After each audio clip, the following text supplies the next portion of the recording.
This is Lady Carnarvon, and welcome to my third podcast. I'm sitting underneath the most beautiful evergreen oak tree just outside the castle. It's an extraordinary summer's day. I suspect there'll be a few planes or helicopters buzzing in the background, but that's because the skies look so clear and so inviting. I think many people are taking to the air. Today, my guest is a wonderful man called Les Taylor. Les has been here for much longer than I have.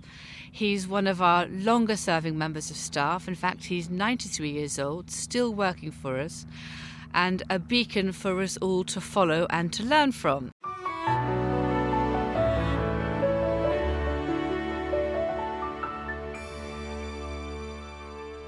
So Les, welcome to my podcast on this beautiful day, and thank you so much for joining me. And you've been here so much longer than I have and know much more of the grounds, and of course have met and knew Geordie's grandfather as well as my father-in-law, who I was lucky to meet. So I suppose it's 3 generations of Earls and quite a long length of time here at Highclere, isn't it? So I was going to say, I know you were in the police force and then you retired. And how did you come to work at Highclere? Did you come for a job interview, Les? Well, no. When I moved to Whitchurch as a section sergeant, of course, it covered the Highclere area, and not unnaturally, it was an area that you had to have knowledge of, the Highclere Castle and the Highclere estates and the contents. And in consequence of that, when I was coming up to retirement age, talking to Geordie's father, because we worked at the stud more at that time, where he was working up there, and I used to spend a lot of time up there. And I'd said to him earlier on about I was going to retire, and he said, "Oh, well, that's a pity, because I thought you were going to come and work for us."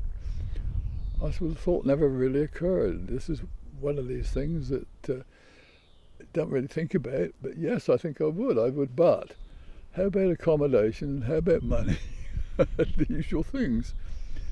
Anyway, we settled down and decided that I didn't want to live on the estate. It's too much of a tie, and you're committed to a house, and I didn't want to do that, and just in case it didn't work out. So in 1982, when I retired, I did come to Highclere, and I started more or less working, because at that time, of course, the castle itself was only occupied by the 6th Earl. There's nobody else living in there.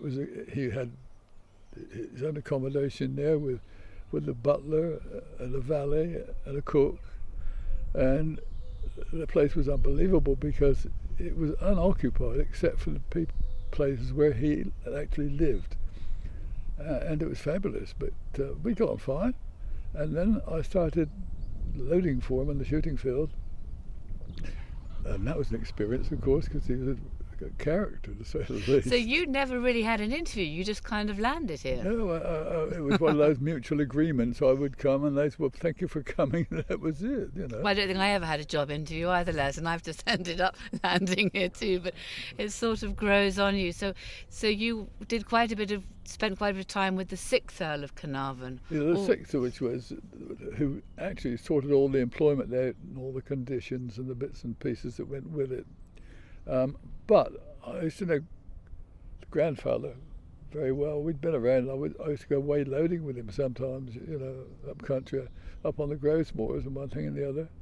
It was good fun, and I enjoyed it. I enjoyed the travelling, meeting different people. And then when we decided what we're going to do with the shoot, because up until that time it was just strictly a private shoot with guests. And of course the cost of shooting, getting it ready for shooting, was considerable. So I know from my research, looking back into Edwardian times, it was a wonderful shoot, and royalty and statesmen came and enjoyed shooting here for pheasant and partridge. And it was entirely a private shoot until those days when it became impossible to carry on in that way. And that's really when I got involved in the shooting. You got to know what was happening. So when we decided then that possibly we could turn it into a commercial shoot as well, not just turn it into a commercial shoot, but offer up a day or two to let out and see how it works out. And that's what we did. And it took off fairly quickly because, of course, I had a glorious reputation as a shoot. And people, it was expensive, man, it had to be, to cover all the costs and everything else. That rather frightened us when we decided how much it was going to have to cost to do these things. But it worked out, and it worked out fairly well. A head keeper, 2 under keepers, and normally at that time, I suppose I was running the shoot, from taking people out, introducing them, and going from place to place. Enjoyable, but meeting some nice people, but we got it going, and that started it off.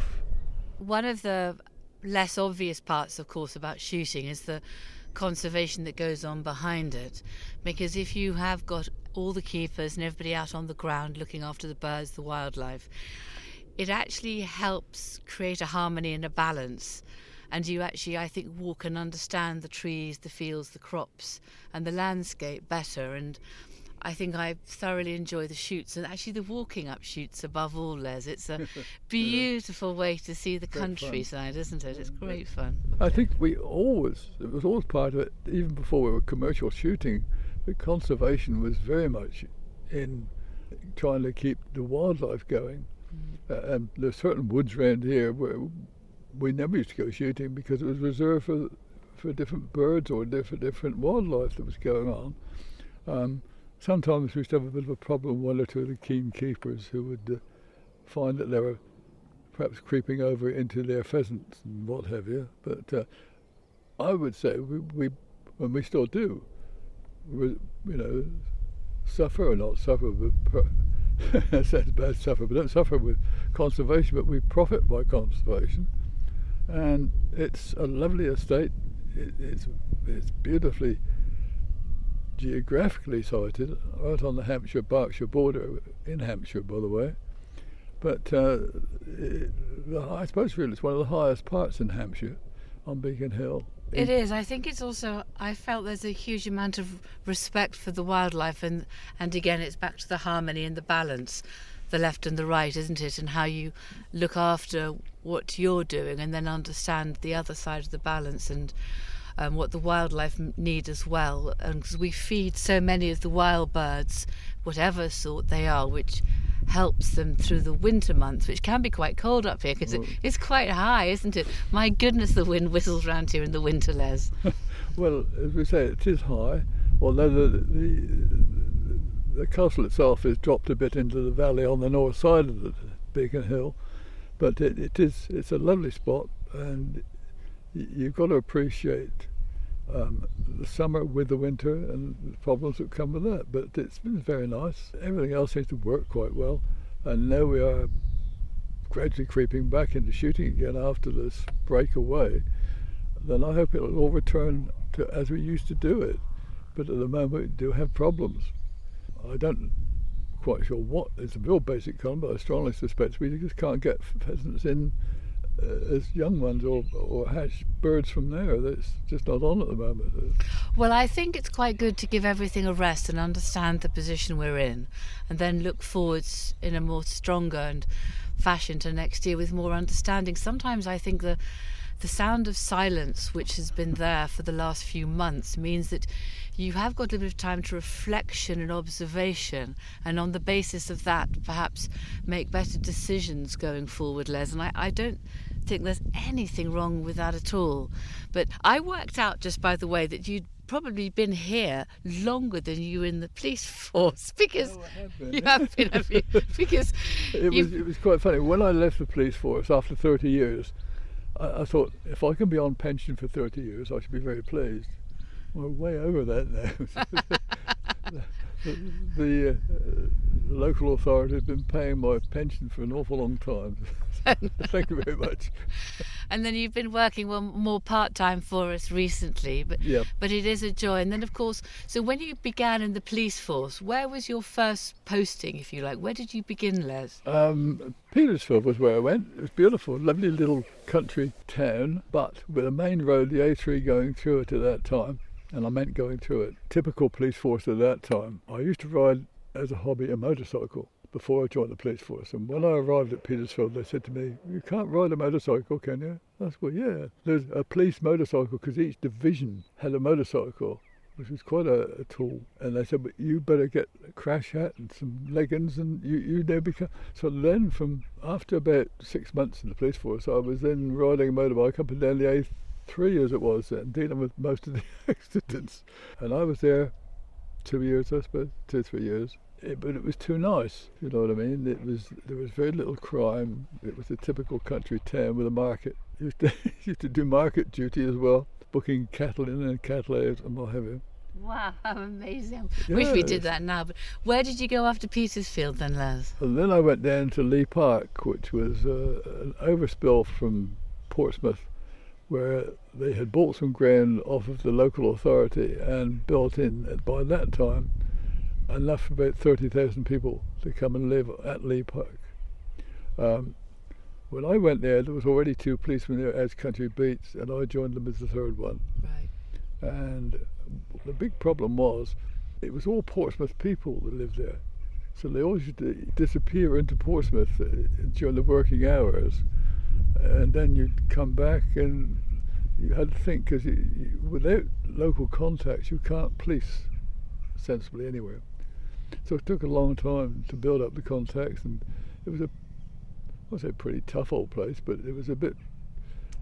And then they started on slum clearance in Portsmouth, and shot 2 or 3 roads full of the ones that were in the same places from Pompey. It caused problems, but we got over it, and I think they then settled in. It did them good, and as I know it now, it's an area where a lot of people live, so in consequence you get a lot of problems, but nothing desperate. And from there, because of the amount of crime and everything else I was dealing with at Lee Park, I was moved to CID at Fareham. That was great. So you went to sort of the CID courses at Hendon, and sort of broke away from the normal pattern, so your whole ideas were widened. And then it went on from there, and I did about 4 years, 3-4 years of Fareham, I suppose, which was a strain, because you worked then in the old-fashioned CID where you worked 24 hours a day virtually.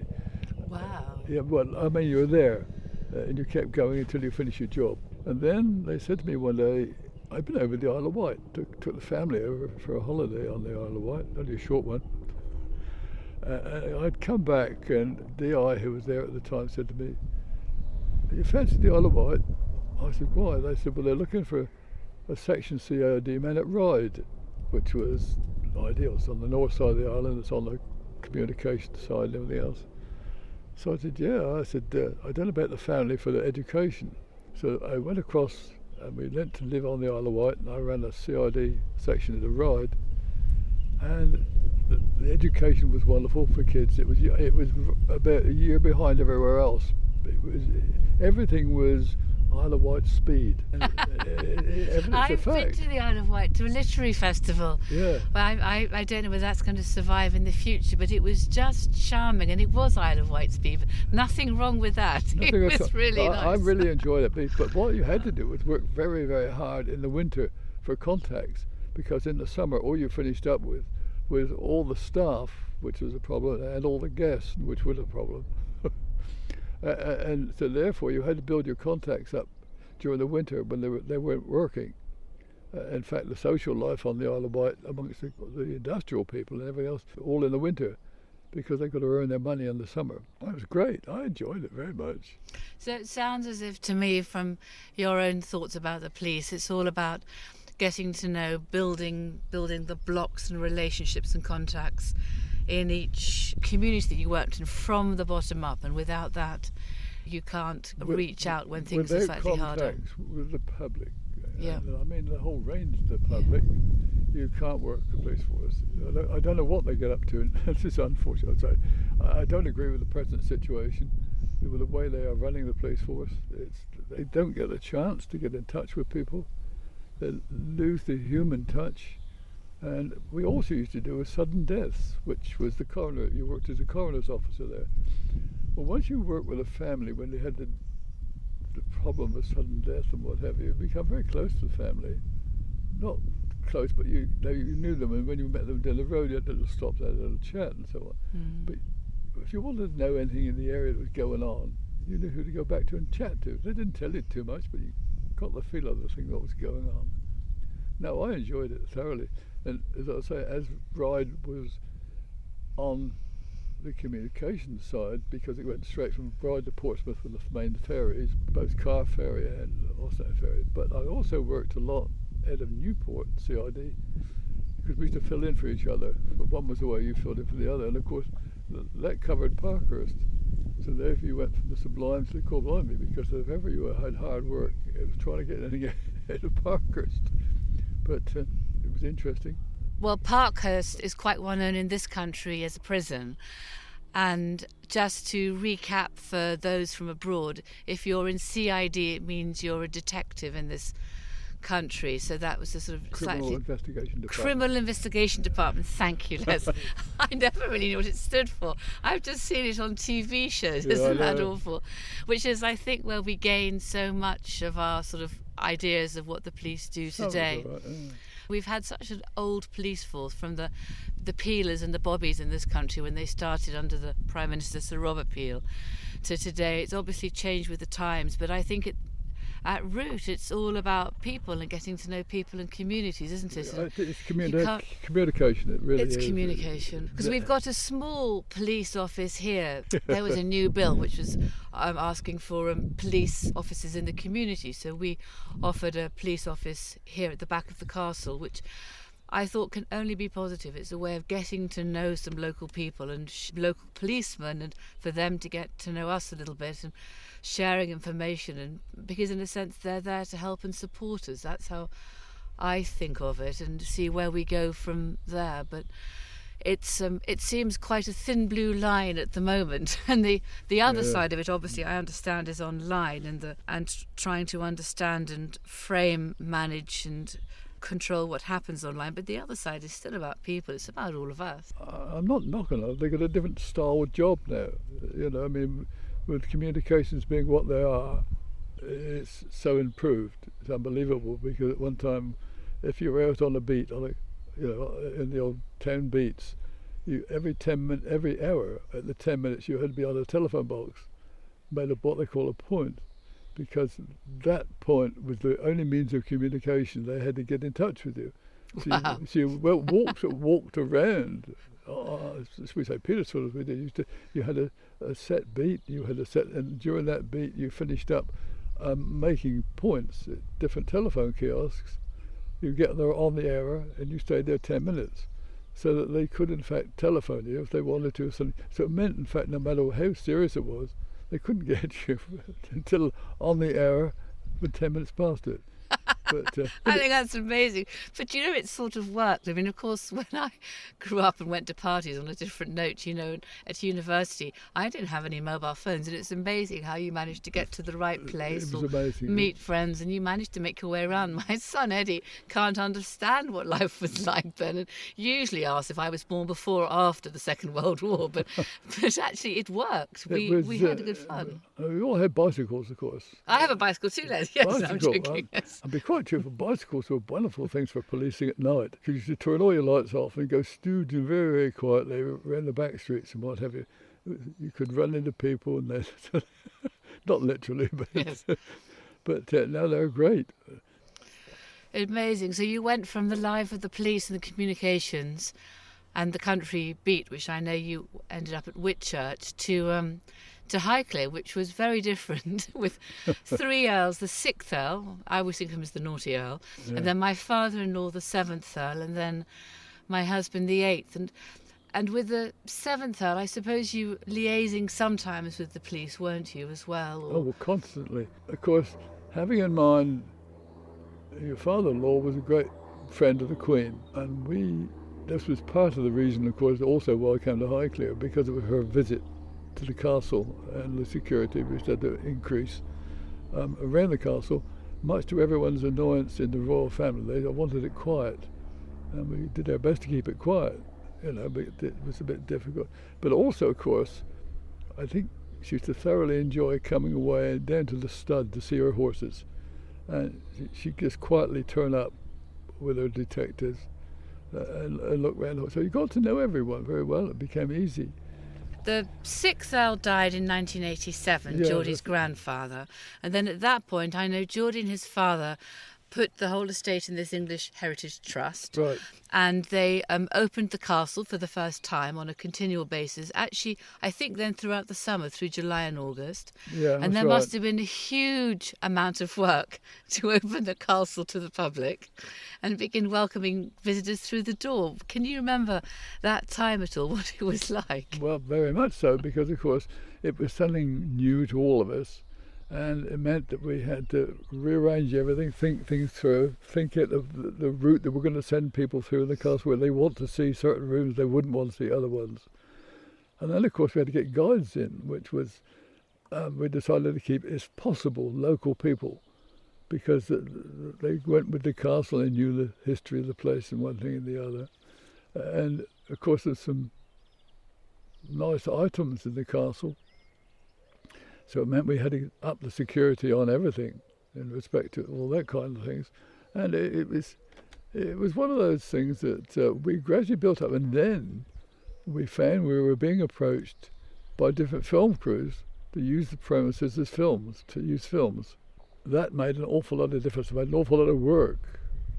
Once you had a film crew in working, you had to be very strict with the way things were handled, with the way the cameras were brought in and the way the lights were brought in, amongst all the quite valuable furniture and what have you.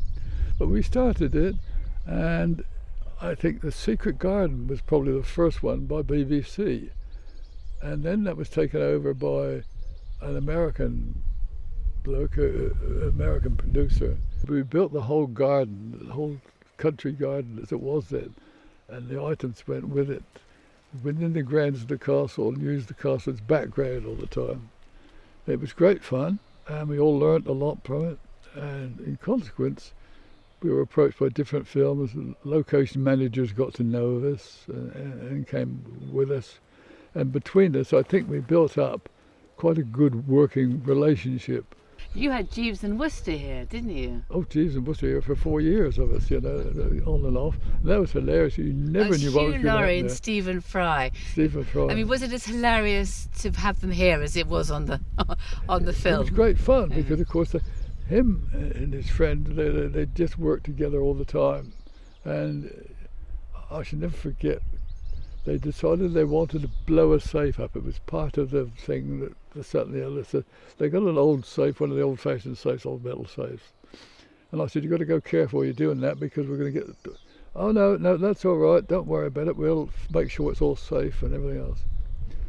So I came back to the corner into the library there, looked out of the window, and within about 25 yards or 20 yards, they built this safe surrounded by explosives, so-called, you know what I mean, everything else. They're going to blow it up.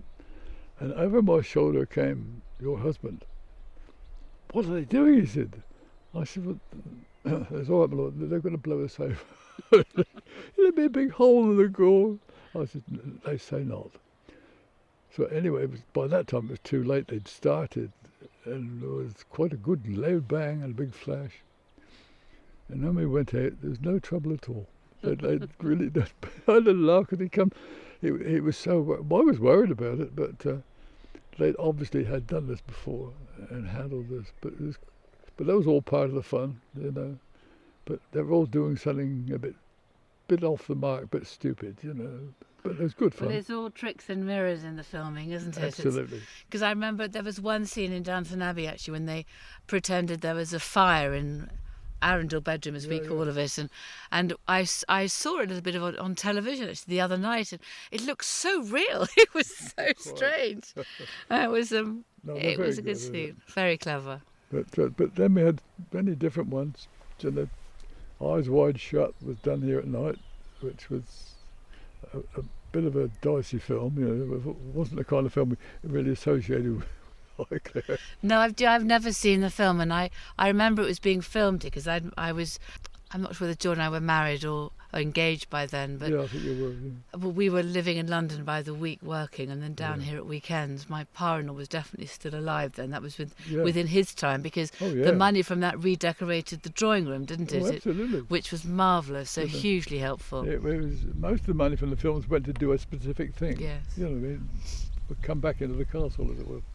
I was listening to you and watching when there was a big wedding here of a sort of famous celebrity, and again it's trying to make sure that you were the lead contact, and it was you were in charge of the security, and they could then fill in with their requirements around you, but to put you in the middle of it, which I hope we've always continued to try to do and learn from that. But otherwise they tend to think it's theirs, don't they? That's the problem with film people. They think it's theirs. They're quite often here so long, 5 or 6 weeks or longer. Then of course Downton were here from February on and off until July. Yeah. Well, they used to come and go for all the, when we were open at Easter or May or everything else, and we couldn't always be open. And it's funny because in the diary people think we're closed for ages, but we're not, but we can't tell them we've got filming on. Well, it's a mix, isn't it, of the castle sort of dances from foot to foot. It's amazing for such a huge, antique, enormous old building how it manages to adapt and be quite so flexible.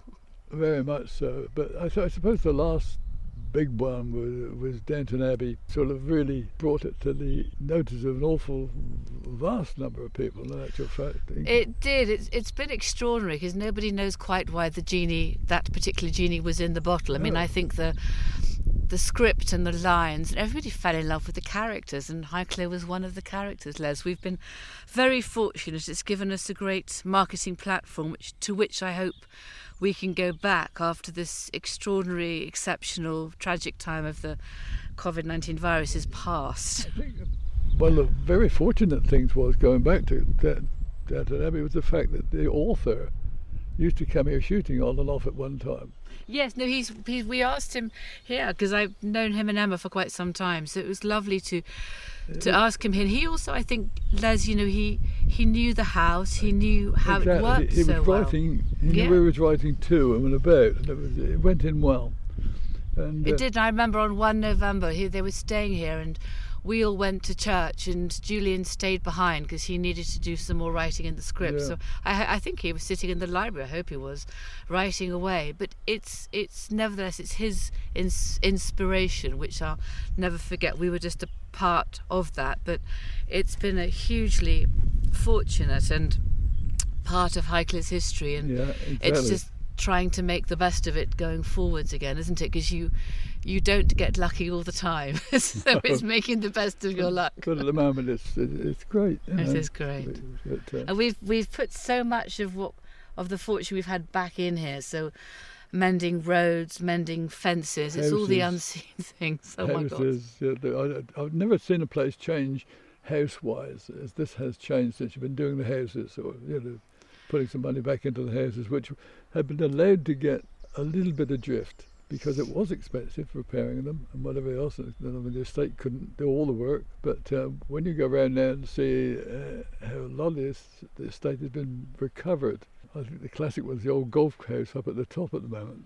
It's amazing. Yeah, it's great, And it's all properly insulated, and I'm always trying to think when people stay here with us, what gives them pleasure, what gives them a sense of space and peace, and how it works and the flow through. So I've really come to enjoy some of the interiors and restoration work, and on the top floor as well. I mean, I'm so proud that we've kind of got up there, and some of the rooms have now got a theme and a live flares, which I wasn't sure whether we'd see or not, or what it should be. It was most odd up that top floor, which was used for odds and sods and storage things, and still is. Well, but it is becoming used as it should be used.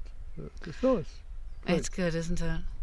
So, Les, I hope that over the next few years, as we carry on and leave these particular few months behind us, you'll see a few other good things. And of course, this summer, Les, we've got the wildflower meadows to come, and I'm so looking forward to that. And what was great was last year we we let all the seeds fall. You know, some years we collect the seeds and packet them, but actually we had planted wild seeds all around the farm, so we collected those seeds and we've packeted them to put in the gift shop. But we let all the seeds in the wildflower meadow fall, so I hope that this year again it'll give it such a richness. And I've never seen a carpet of cowslips like we've had this spring. No, it's fantastic. It's been an amazing spring, and in the midst of all the work and all these extraordinary times, it has been a joy to walk across the cowslips. This time at the moment is dragging, you know what I mean? It started off as sort of 3 weeks, and then it went to another fortnight after that, and then another fortnight after that. But it's getting to the stage that people are getting a bit fed up with it. Well, I think it's what is life. It's an hourglass on the run. Yeah. You know, it's the morning mists before the rising sun. I think I've misquoted John Clare, but it is an hourglass on the run, and I think you can't just be alive. You have to live, and you have to dance in life, and you have to smile and laugh and catch up on friendships. So this hourglass on the run, we must catch up with it anyway. I must catch up with it. Les, I want to thank you so much for sitting with me today and being my guest. And I hope you'll enjoy listening to the podcast yourself. Thank you. Okay, thank you very much. Wish you all the best for the future. Thank you, Les. And I wish you all the best. And June as well, and all your family.